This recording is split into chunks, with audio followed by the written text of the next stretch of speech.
ilegal. Vamos a aceptar que haya sido así. Caramba, ahora estamos pagando los platos rotos.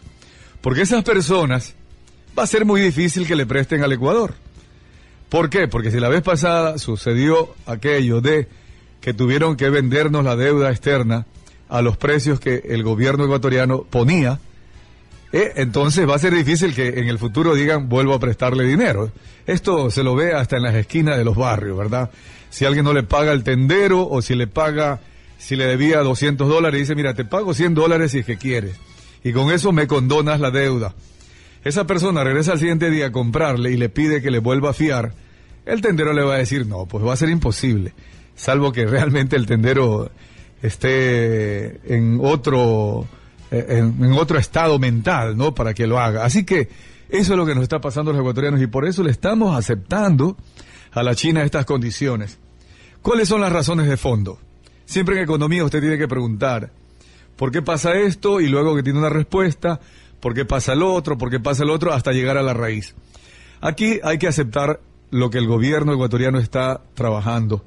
Está trabajando con una economía con planificación centralizada. Cada vez el Semplades entra más a administrar los recursos de la universidad.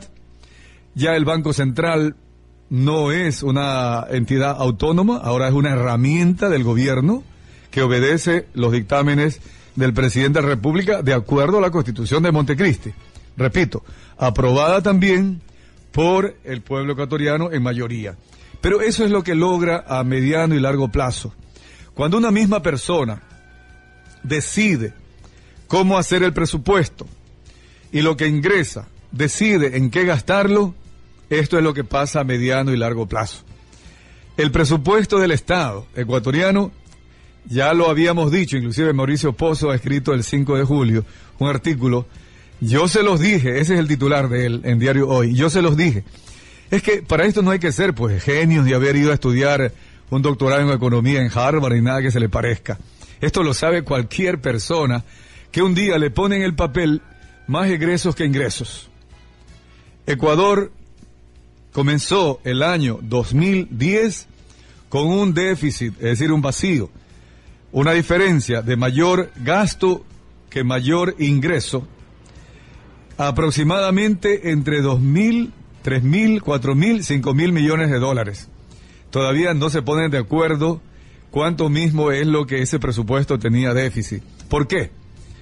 Porque Ecuador había previsto crecer, esto entre comillas, alrededor del 7% en su economía este año. Claro, entonces ellos esperaban, los del gobierno, que la inversión privada sea altísima, que el ecuatoriano traiga su dinero al país, que el extranjero traiga el dinero y lo invierta en el Ecuador. Eso no ha sucedido por las razones que ya hemos conversado. No hay seguridad, no hay garantía jurídica, en fin. Y además preguntarse, ¿en qué hay que invertir en el Ecuador? ¿Qué puede ser productivo en este tiempo en el Ecuador? Mire, todo esto son temas que hoy día suenan a pesimismo. Hace un año atrás, cuando hablábamos de este mismo tema, estábamos hablando como que éramos parte de los agoreros del desastre, éramos parte de la prensa corrupta.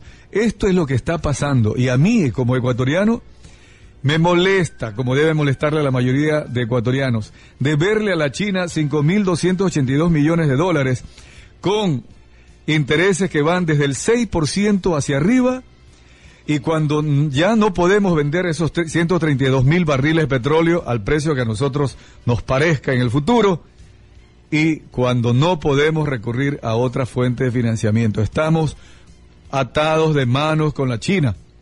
Algunos se preguntarán, bueno, ¿y la China por qué es el único país que nos presta? Es que la China tiene tanta liquidez que además de ponernos estas condiciones draconianas de pagarle un interés tan alto, el triple de lo que paga en algún promedio internacional, de darnos un crédito a 2 y 4 años, de garantizarse con el petróleo. La China no sabe en dónde ubicar su dinero porque tienen tanta liquidez que ya bancos como en los Estados Unidos, inversiones en Europa, ya prácticamente les están quedando cortas, porque China ha invadido el mundo y le va excelentemente bien con su economía capitalista. La China sigue invitando a los inversionistas extranjeros, empresas estadounidenses, europeas, que envían a la China a producir lo que antes producían en sus propios países. Además están invirtiendo en fábricas para que allá en la China, además de generar empleo, dejar la economía para los chinos, consiguen materias primas económicas, etcétera, por producción en escala. Esto es lo que en la práctica la China, que es comunista, en la economía está haciendo lo que debimos haber hecho nosotros tradicionalmente acá. Pero tenemos una economía centralizada, una economía socialista, en la práctica aplicada por el gobierno, que no está dando resultados. A ver qué pasa de aquí en más. Yo me pregunto, ¿qué pasará el 2011, el 2012, el 2013, si Ecuador no encuentra una solución a la iliquidez del presupuesto estatal? ¿Acaso descubriremos oro, descubriremos algún otro mineral precioso para poderlo vender al precio que nosotros lo impongamos, etcétera? ¿O vamos a vivir con una economía deficitaria como hoy día ya se está viviendo, al punto de pagar a constructores de carreteras con papeles, con bonos del Estado, y negociando con Venezuela el intercambio de nuestros productos de importación-exportación, tan solo por la moneda virtual del Sucre, que luego el Ecuador tendrá que entregarle a los exportadores dólares, el Banco Central tendrá que entregarle dólares? Eso es todavía una pregunta que queda allí con grandes interrogantes. ¿Podrá Ecuador cumplirle a los exportadores hacia Venezuela cuando recibe solo papeles de Venezuela? ¿Podrá entregarle los dólares en efectivo? ¿Podrá salir de la iliquidez del mercado, la iliquidez del presupuesto del Estado?